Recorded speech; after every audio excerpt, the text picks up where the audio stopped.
Welcome to MAT 246, lecture number 26. We are continuing on the theme of disease modeling, and we are going to discuss the example we gave you yesterday, just to see how it ends up and what the fate of the disease is in terms of the model we gave you. But just to recap a few thoughts, remember that we pointed out to you that we are using what is called compartmental models.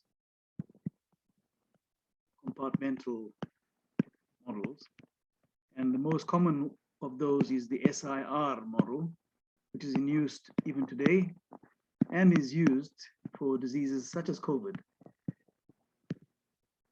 S stands for susceptible.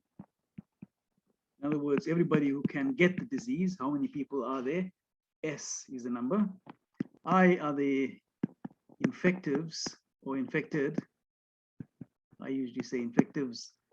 And R are the recovered or possibly those who have died, in which case they are removed. Well, we can actually say it's the other word for this is removed. Either removed because they have recovered or because they have died. Okay, so that's the basic model. And yesterday we gave you the example like this mathematical model. S dot is minus beta Si. So S times I means the number of interactions between the people in S and the people in room I.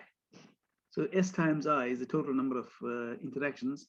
Beta is some kind of a parameter which determines how many of those interactions result in the person getting infected. But it differs from disease to disease. I is the rate of infection, I dot di dt. So the people in beta Si that were removed from S dot are now in I. And in I, some people recover, so we subtract a certain proportion of those who are infected, gamma of I, and then R dot is equal to gamma I are the people that have recovered or are removed from the sample. Okay, so we can interpret as we can work as a 2D model using the result that S plus I plus R is constant. So we only need to worry about the first two equations in our discussion. Okay. So let's now look at the example we gave previously. So the example had S of naught equals to 0.9. It's like saying at time equals naught, 90% of the people are susceptible. I of naught is 0.1. It's like saying at time equals to naught, in this sample, 10% of the people, 0.1 that is, are already infected. And then for this particular disease, we're not saying what the disease is, but for this particular disease, the parameter values we gave you there were beta equals to 2 and gamma equals to 0.5. So the model becomes S dot equals to minus 2Si, I dot equals to 2Si minus 0.5I, right? Remember, we can omit the third equation, which is part of the game, but makes no difference to the way we develop the problem. So now let's do some interpretation now. At time equals to naught, at t equals to naught, we can say S dot of naught equals to minus 2 S of naught, I of naught, and that's minus 2. What is S of naught? Isn't that 0.9? What is I at naught? Isn't that 0.1? So this gives us minus 0.18. So this suggests at t equals to naught, initial rate S dot is minus 0.18. And note, S dot is always negative. So we can make the deduction that S is always decreasing.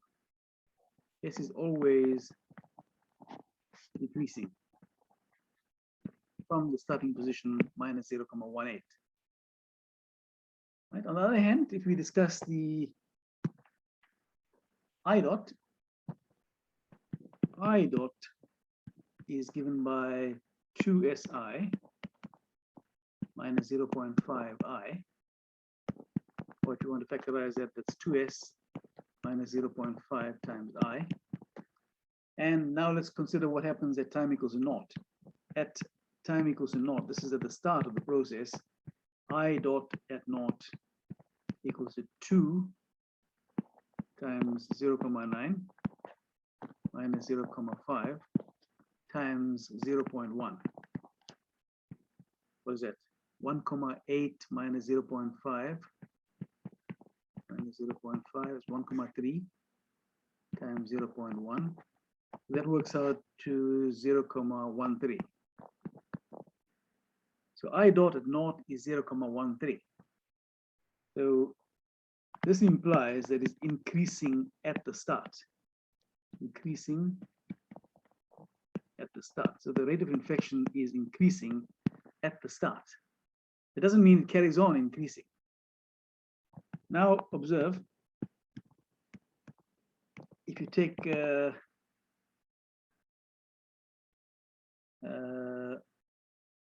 I dot equals to naught, you get 2s minus 0.5 I equal to 0. Whence you get 2s equals to 0.5. So s is equal to 0.25. Or you get I equals to naught. And when we say I dot equals to naught, so I has a maximum or minimum when I dot equals naught. That is for the S value 0.25, or it happens for the I value equal to naught. In either case, you get a maximum value. We want us to keep that in mind. So if we were to draw a picture of what's happening so far, let's just take a picture of S versus time. We are saying that at time equals to naught, S starts off at 0.9, okay? But then the rate is minus 0.18, so it's decreasing. So it starts to decrease and decline. It's always decreasing. Okay? So the susceptibles decrease because more and more people are becoming infected. Somebody is asking if that is the horizontal null line as well. Yes. We'll come back to that a little later when we discuss the mathematics of it. The null lines will be important, but that's right. Some of these items here also have similar meanings. Now, what we have learned here is that question. Right. So what we have learned so far is that when the population, when the susceptible number is 0.25, there's a certain time that happens. That's when the infectives are the highest. Okay. So what we can do now, let me now draw a picture of the infectives or the infected versus time using the same interpretation. So there we discovered that at time equals to naught, we had 0.1, 10% of the sample being infected. And this was increasing at the beginning. Remember, it was 0.13, increasing. And then at 0.25, at a certain time t here, 0.25, it had a certain, in other words, S value 0.25, it went up to a maximum. If it reaches a maximum, obviously it starts to decline after that. There are no other turning points, so we can assume safely that it carries on declining. Now that itself tells you a story. It tells you that the disease, whatever the disease is, it doesn't ever go on infinitely. It doesn't become an epidemic, or it's not a case of everybody dying off.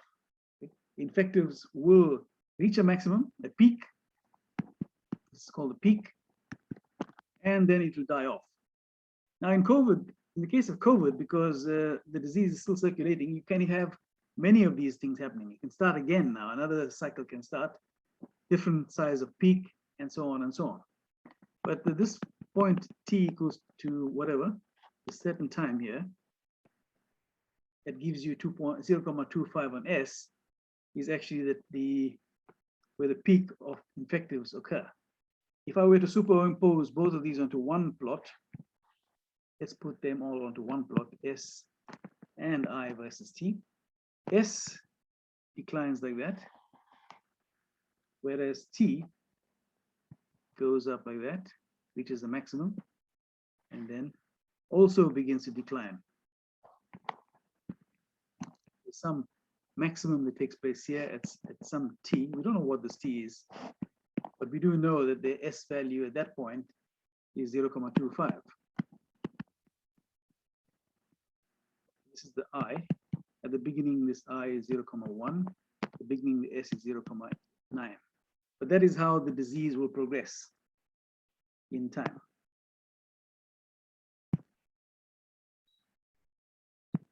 Right, so this is well, I think we've made this clear now. This is the time this happens. Okay, now let's go on to discuss the phase portraits. That picture you see above there, that's really the picture that you see on TV all the time. If the disease restarts from a low point,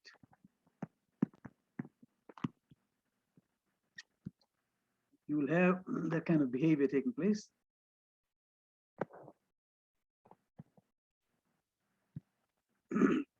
So where the infectives go up to a peak, they come back low, and they might start again, may go up to another higher peak. Sorry, there's some problem with the thing here. Higher peak, and then comes down again, and may start again. So this is how the COVID thing is behaving at the moment, because people are not observing certain protocols or getting vaccinated fast enough. The peaks will carry on like this for a long time until the society reaches a stage where enough people are vaccinated. Now, let's talk about phase portraits. This is the part where you would understand well because we've done this kind of thing before. Phase portraits. So let me write the model like this, since it'll be more familiar. X dot equals to minus 2xy.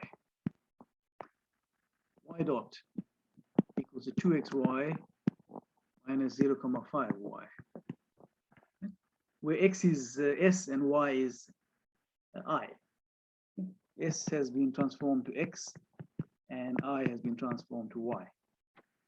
I think in this formulation you will actually understand this a lot better. So let's work with that. But really we know that x stands for S and I stands for y. So let's do all the work now. The first thing to do is to work out the fixed points. Fixed points. So x dot equals to naught implies minus 2xy equals to naught. That means x could be 0 or y could be 0. Let me call that result 1. Then you can have y dot equal to 0. Secondly, this suggests that, well, y is a common factor, so 2x minus 0.5 is 0. This suggests that y equals to naught, or x equals to 0.5 divided by 2, 0.25. Let me call this result 2. So let's put x equals naught in 2. So you get y equals to naught. It's clear y equals to naught, because x can't equal to 0.25 at the same time. That doesn't make sense. So now put y equals to naught in 2. Put y equals to naught in 2.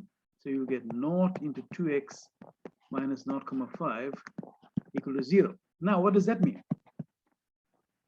0 times what will give you 0? Anything. So 2x minus 0.5 can be anything. any number because any number times 0 equals 0. So put x to be some number alpha, any number. Okay, what have we not finished? Let's take the y now. Now put y equals to 0 in 1. You get x equal to 0. So that's unavoidable. Now put x equals to 0,25 in 1. You have to cover all 4 possibilities, right? So you'll get minus 2 times 0,25 times y equal to 0. Again, you just get y equal to 0. So effectively, there are 3 fixed points. So fixed points are 0, 0. Then you have 0.25 and 0. And then you have alpha and 0. Right? Any number and 0. Okay, so that's a bit funny because actually you can just have alpha 0 there because then it covers every possible number on the number line. So in fact, alpha 0 covers all. That is, there are an infinite number of fixed points. Number of fixed points. Interesting. So we haven't come across this kind of situation before. We have with those 0 eigenvalues, perhaps. Okay, but now we have decided that there's an infinite number of fixed points or equilibria. Okay, now let us discuss the stability. Stability.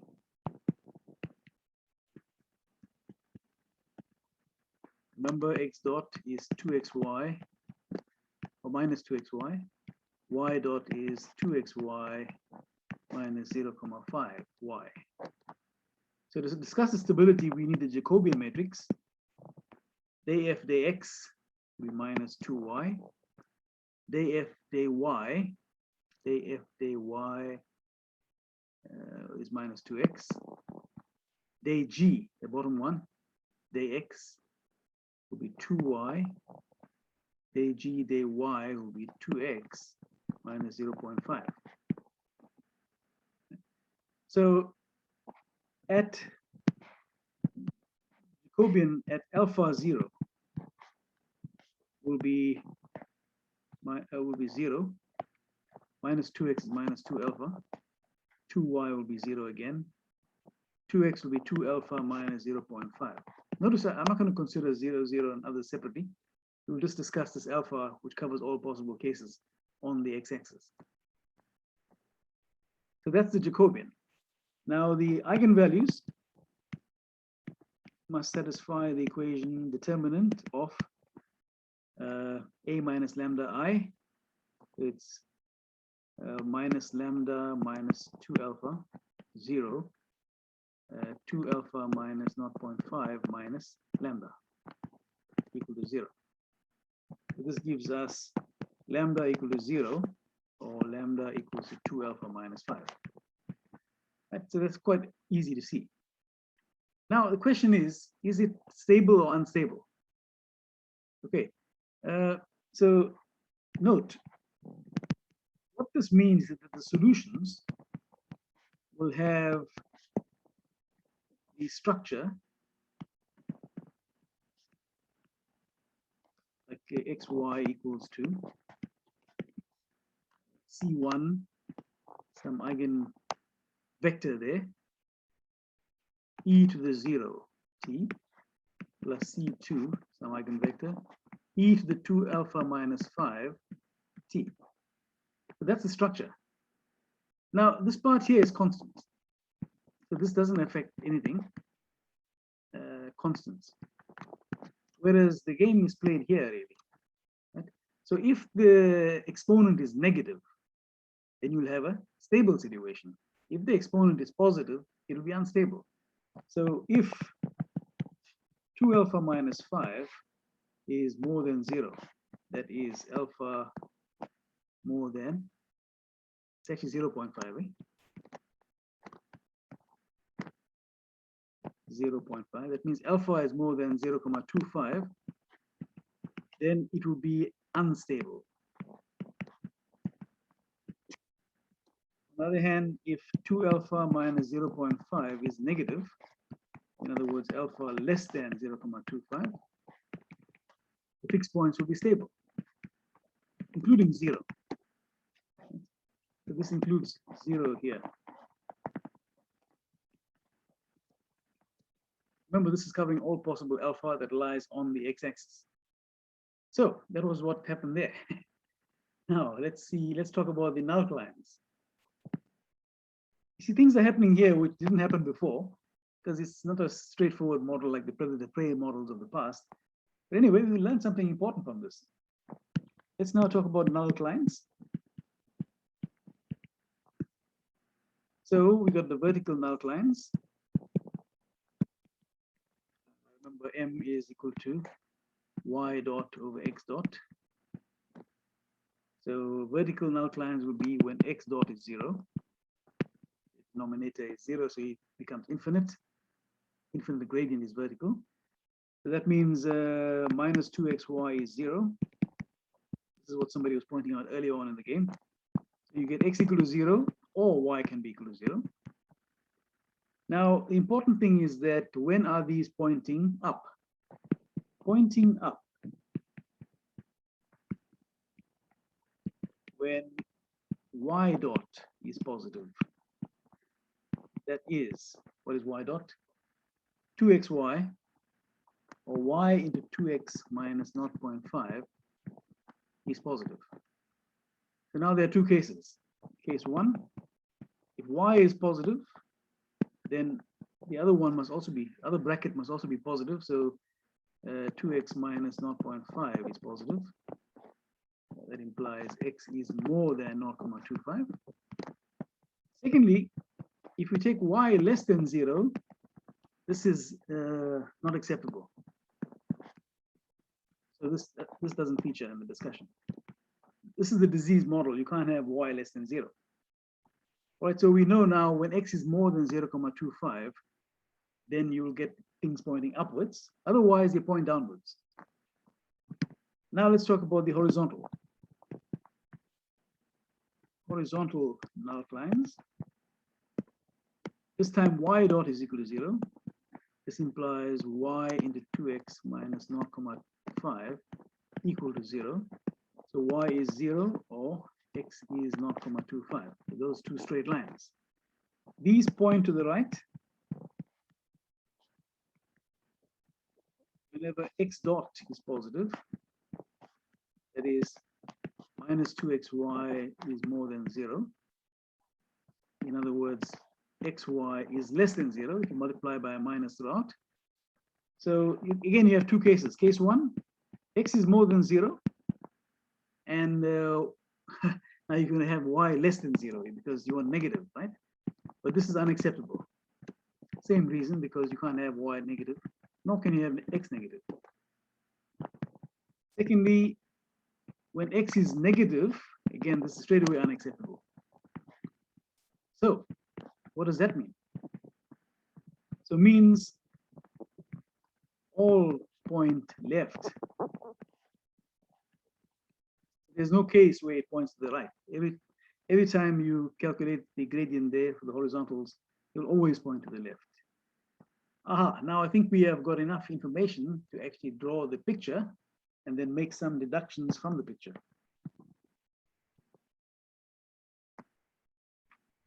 Okay, there seems to be something to look at this. So let's have I versus S. So that's Y versus X. Now let's talk about null lines first. The vertical null lines where x equal to 0, y equal to 0. X and y axes are vertical null lines. Let me put those things in. So even here, these are all all vertical outlines.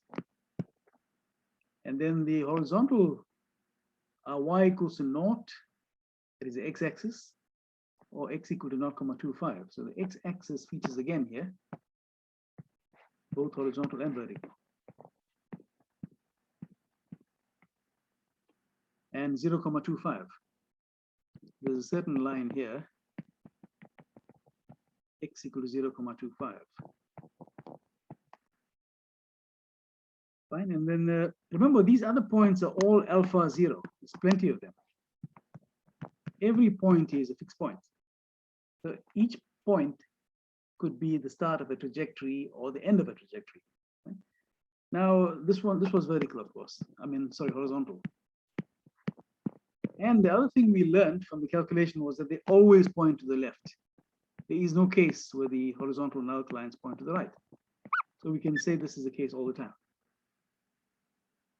Right? Even here, it always points in that direction. The net effect is things go that way. It may be so-called vectorially, but that's how it works. On the other hand, now let's talk about the verticals when y is positive. So if x is more than 0.25, it points up. Then these ones point up. X is more than 0.25. All of these, meaning that all other ones point down. I'm wondering whether you can see how this is going to end up, what it's going to look like. Okay, so let's take this now carefully.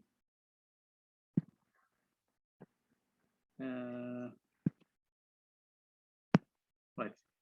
So let me start a trajectory somewhere. Let's say I start there, more than 0.25. I will have to go up, then it levels out, and then it tends to come down. Remember, this part here is stable. This part is stable. This part here is unstable, of course.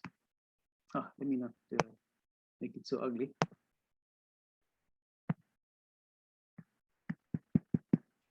Well, I can remove that. In any case, I want to take a pen.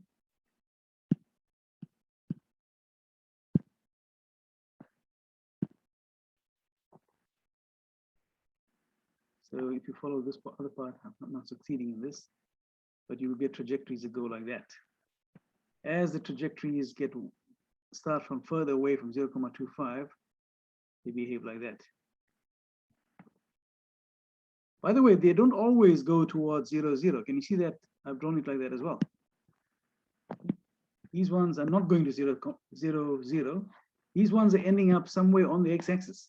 Remember, the part before x 0.25 is the part before 0.25 here is stable. That means all trajectories will be ending somewhere there. The part from this side is unstable. So any trajectory that starts on the right-hand side of 0.25 behaves like that. It's there. If you start from some point over here, it'll always go down there. So that's the progress of the disease, I versus S.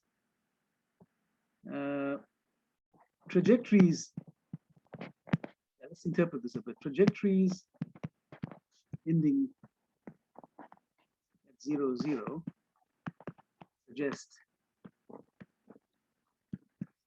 an end of the epidemic.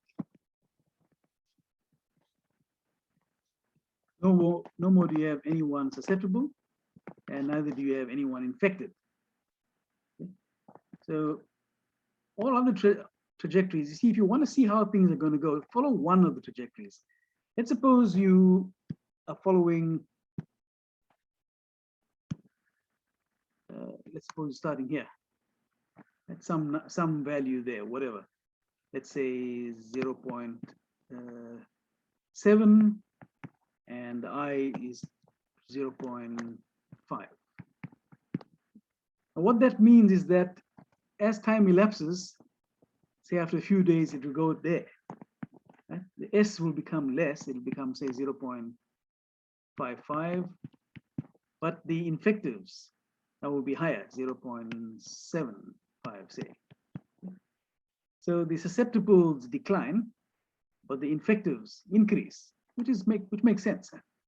And you carry on like this. At this time here, the same thing happens.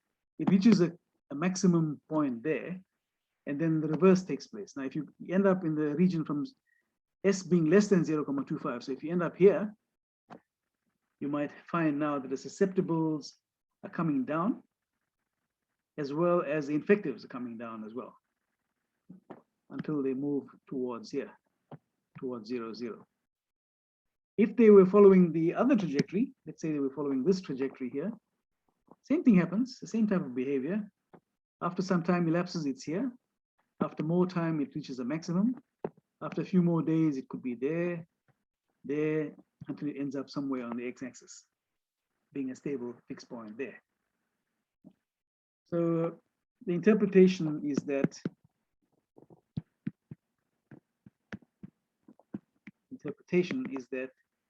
as t increases, just remember t is not shown on the axis, we just have is a parameter. As t increases, s decreases,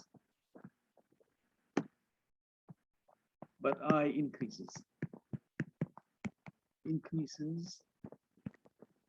to a maximum, and then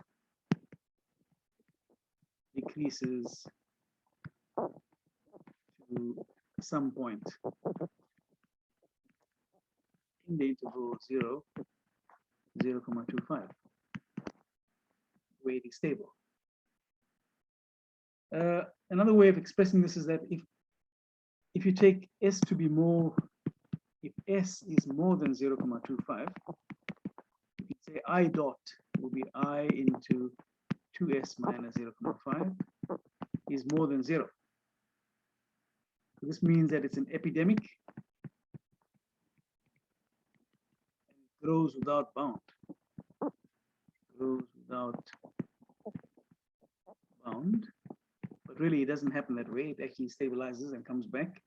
On the other hand, if you take S to be less than 0.25, then we have I dot being negative, the rate of change being negative. You see, what's the gradients, how it changes? Di ds. So here you could say it's something like that, negative. Here it's positive. Di ds. So I dot is negative. This implies that the disease is dying off. Dying off.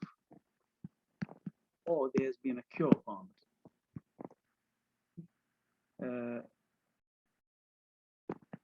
Trajectories far from 0.25 on the right tend to 0, 0. Fine, so that's what we can gather from these pictures now. That's how the disease model operates.